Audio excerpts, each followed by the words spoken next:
બાપા સીતારામ મિત્રો, આજે અમે લોકો આવ્યા છીએ વત્સઈ મંદિર. તો તમે જોઈ શકો છો બાબાનું મંદિર શણગાર્યું છું સરસ એવું.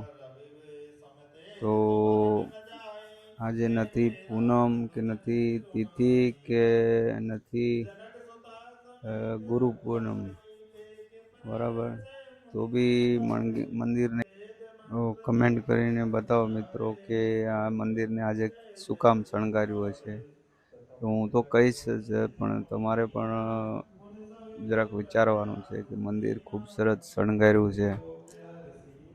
તો ચાલો હું તમને કહી દઉં કે અમે લોકોએ મંદિર આટલું ખૂબ સરસ શણગાર્યું છે, બરાબર, ફૂલડાથી.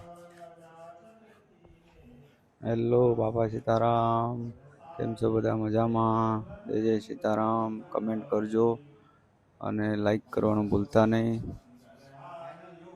અને બાપા સીતારામ લખજો કમેન્ટમાં. તો મંદિર કેવું લાગ્યું તમે જરાક જણાવજો.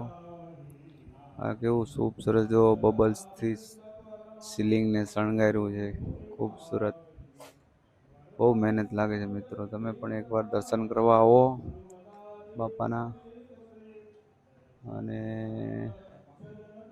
બાકી તમને હું જણાવું કે અમે લોકો મંદિર શું કામ શણગાર્યું છે, બરાબર. તો હવે આજે બાપાને 25 વર્ષ પૂરા થયા છે આ મંદિર બન્યું ને એટલે એટલા માટે અમે લોકોએ શણગાર્યું છે, બરાબર. તો વિડીયો કેવો લાગ્યો, શેર, સબસ્ક્રાઈબ અને લાઈક કરવાનું ભૂલતા નહીં. બાપા સીતારામ, બાપા સીતારામ.